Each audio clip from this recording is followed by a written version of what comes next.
कहते हैं कि दुनिया में मन सबसे ज्यादा शक्तिशाली चीज होता है।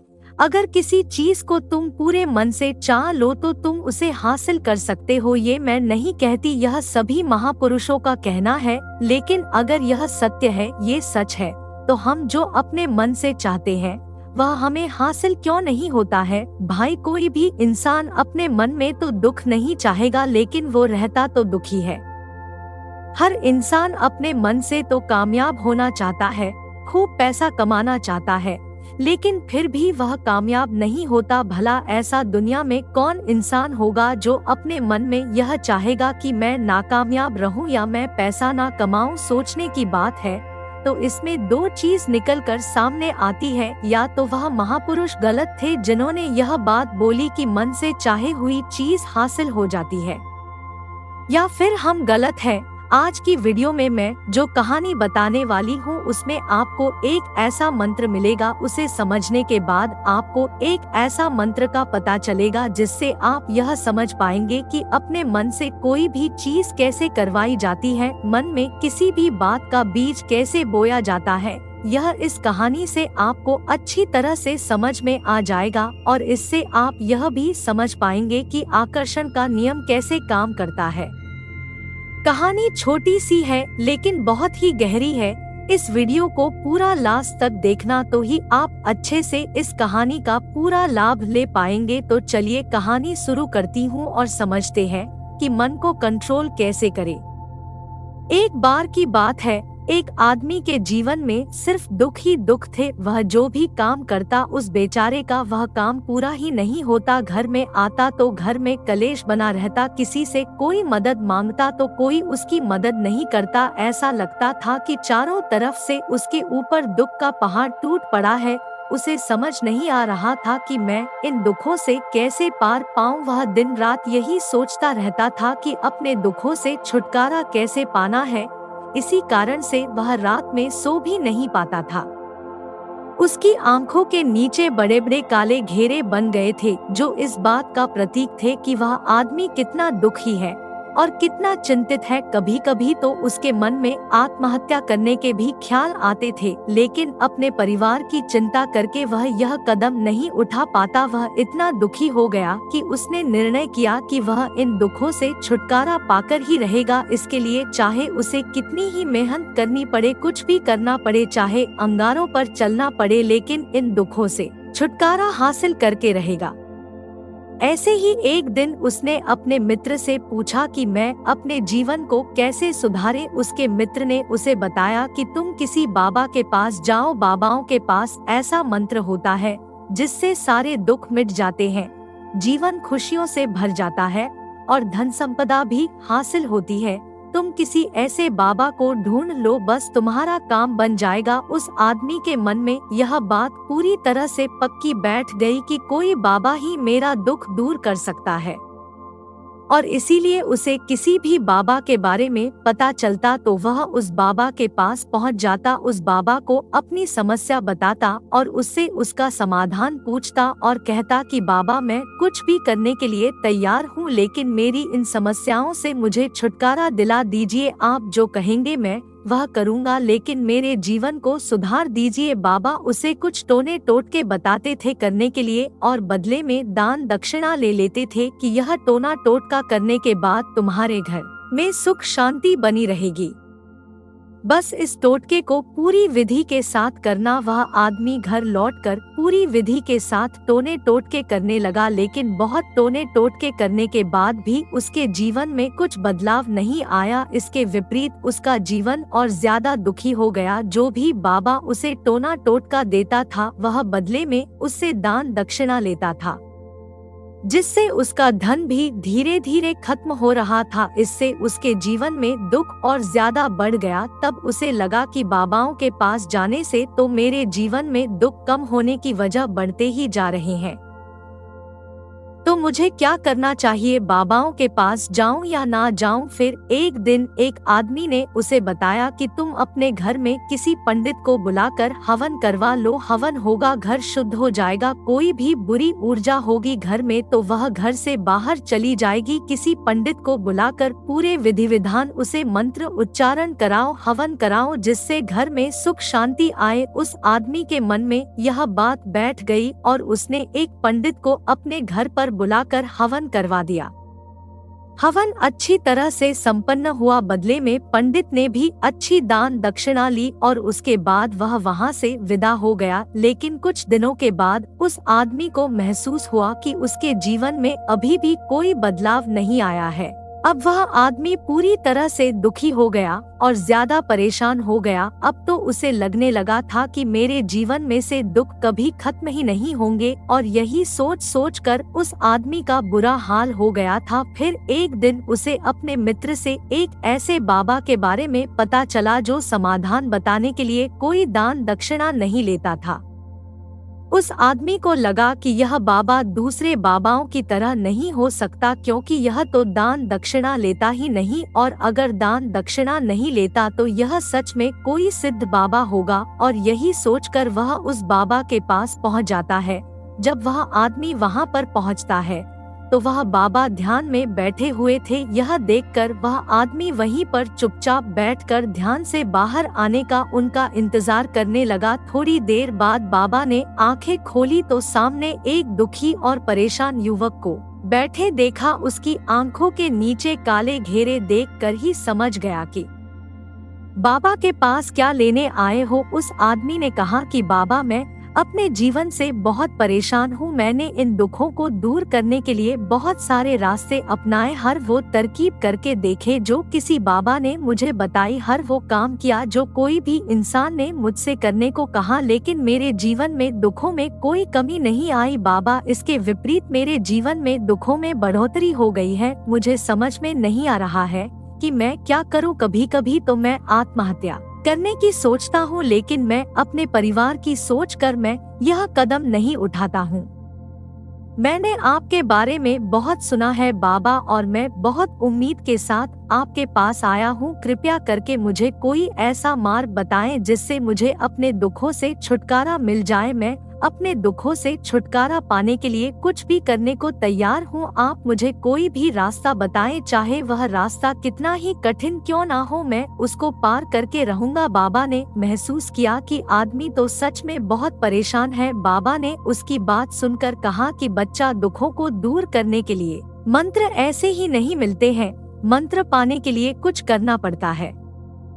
तुम कुछ कर सकते हो। यह सुनकर पहले तो उस आदमी ने सोचा कि यह बाबा भी मुझसे दान दक्षिणा मांगेंगे, लेकिन और कोई रास्ता ना पाकर उस आदमी ने कहा, बाबा, आपको जितना भी दान दक्षिणा चाहिए मैं देने के लिए तैयार हूँ, लेकिन आपका मंत्र सच्चा होना चाहिए, वह पूरा होना चाहिए, उसका फल मुझे मिलना चाहिए। उसके बाद मैं आपको जो भी दान दक्षिणा लेना चाहते हो मैं आपको दे दूंगा। बाबा ने कहा, दान दक्षिणा तो बहुत छोटी चीज है, मुझे वह नहीं चाहिए। इस पर वो आदमी सोच विचार करके बोला, तो बाबा, मैं अंगारों पर भी चलने के लिए तैयार हूँ, आप मुझे बस आज्ञा दीजिए। बाबा ने कहा कि अंगारों पर चलने वाली छोटी चीज मैं तुमसे नहीं कराने वाला हूँ। मैं जो तुमसे कराने वाला हूँ वह बहुत कठिन मंत्र है, उसे पूरा कर पाओगे? उसने कहा, बाबा, आप मुझे बताइए तो सही, मुझे करना क्या होगा? मैं कुछ भी करने के लिए तैयार हूँ। इस पर बाबा ने उसे कहा कि यहाँ से जब तुम अपने घर जाओ तो रास्ते में अपने मन में यह दोहराते जाना कि मैं सुखी हूँ, मैं सुखी हूँ। बार बार अपने मन में यही दोहराना और याद रहे, जुबान पर यह नहीं आना चाहिए, यह सिर्फ मन में दोहराना है।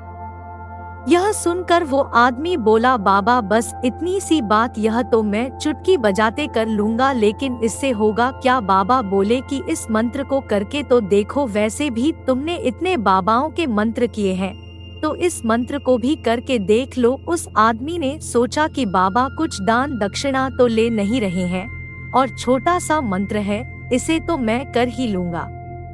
वो बोला, ठीक है बाबा, मैं यह मंत्र जरूर करूंगा। और वो आदमी यह कहकर वहां से चलने लगा, लेकिन जैसे ही वह चलने लगा पीछे से बाबा ने बोला कि बच्चा, एक बात याद रखना, जब तुम यह मंत्र अपने मन में दोहराना तो तुम्हारे मन में बंदर के विचार नहीं आने चाहिए, बंदर का ख्याल भी नहीं आना चाहिए, तो ही यह मंत्र सिद्ध होगा। आदमी बोला, मुझे तो आज तक बंदर का कोई विचार नहीं आया, तो अब क्यों आएगा? आप चिंता मत करिए बाबा, मैं बस मन में यही दोहराऊंगा कि मैं सुखी हूँ, मैं सुखी हूँ, इसके अलावा बंदर का कोई भी विचार मेरे मन में नहीं आएगा। यह कहकर वह आदमी वहाँ से चल देता है। वह अपने मन में मैं सुखी हूँ, मैं सुखी हूँ यह दोहराता हुआ थोड़ी दूर ही चला था कि उसके मन में अचानक बंदर का ख्याल आ गया। बंदर का ख्याल एक बार आया और चला भी गया, लेकिन उस आदमी ने सोचा, आज तक तो मुझे बंदर का कोई भी विचार नहीं आया, यह आज बंदर का विचार क्यों आ गया? और ऐसे करके उसने उस बंदर के विचार को पकड़ लिया और यह भूल गया कि मुझे क्या मंत्र दोहराना है, और वह बंदर के बारे में सोचने लगा। जब थोड़ी देर बाद फिर से उसे होश आया तो वह फिर से अपना वही मंत्र दोहराने लगा जो बाबा ने उसे बताया था, मैं सुखी हूँ, मैं सुखी हूँ। लेकिन अचानक से उसे एक बंदर दिखाई दिया और यह देखकर फिर से उसके मन में बंदर का विचार उठ गया, और यह देखकर वह इस विचार को बाहर फेंकना चाहता था, और वह चाहता था कि मेरे अंदर किसी तरह से बंदर का विचार ना आए, लेकिन उसे तो सामने बंदर ही दिखाई दिया। ऐसे ही जद्दोजहद करते करते घर पर पहुंचा, और घर पर पहुंचने के बाद अपनी पत्नी को कहा कि हे बंदरिया, मुझे खाने में बंदर परोस दो। और जब उसे एहसास हुआ कि उसने क्या बोल दिया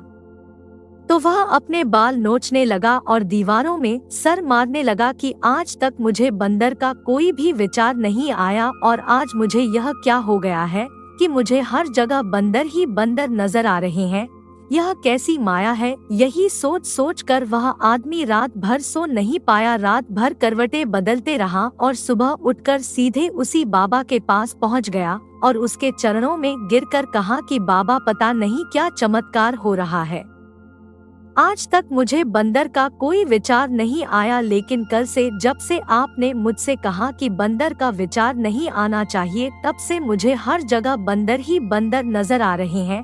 उस आदमी ने कहा कि बाबा, मुझे तो आपके पीछे पेड़ पर बैठा बंदर केले खाते हुए दिखाई दे रहा है, यह हो क्या रहा है बाबा? यह सुनकर बाबा हंसने लगे, हा हा हा हा बच्चा, मन का जाल एक ऐसा जाल है जिसे समझ पाना इतना आसान नहीं है। बंदर तो तुम्हारे रास्ते में पहले भी आते थे, जब तुम मेरे पास आए थे तो इन्हीं पेड़ों पर यह बंदर घूम रहे थे, लेकिन तब तुम्हारे ध्यान में यह बंदर नहीं था, तब तुम्हारे ध्यान में सिर्फ दुख थे। इसके बाद बाबा ने उसे बताया कि बच्चा, हम जिस चीज से भी दूर भागना चाहते हैं, वही चीज हमारे मन में बहुत गहरे में प्रविष्ट हो जाती है और हमारे अंतर्मन में समा जाती है।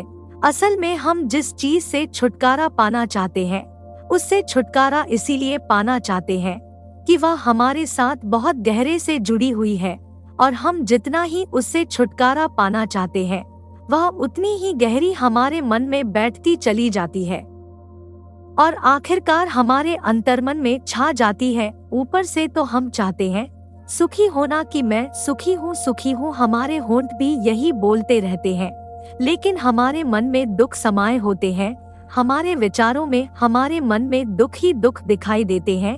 इसीलिए अपनी जुबान से बार बार यह बोलने से कि मैं सुखी हूँ, मैं सुखी हूँ, हम सुखी नहीं होंगे जब तक यह मंत्र हमारे अंतर्मन में प्रविष्ट नहीं होगा।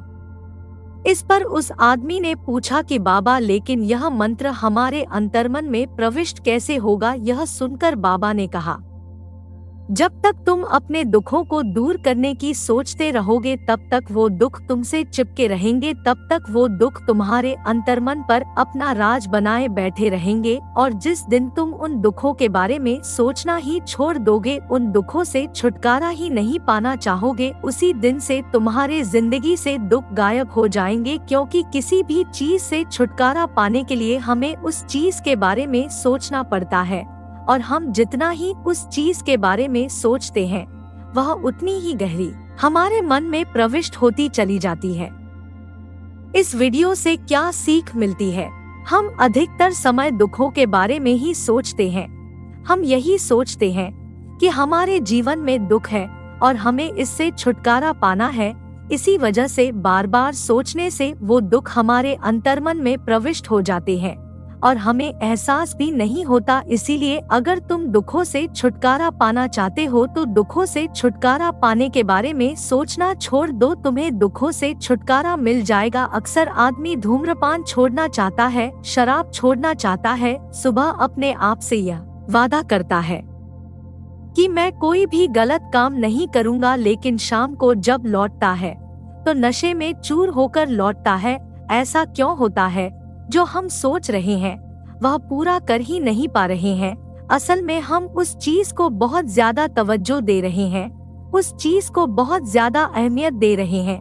जब भी हम उस चीज को छोड़ने के बारे में सोचते हैं तो हम उसकी इम्पोर्टेंस यानी कि विशेषता और ज्यादा बढ़ा देते हैं।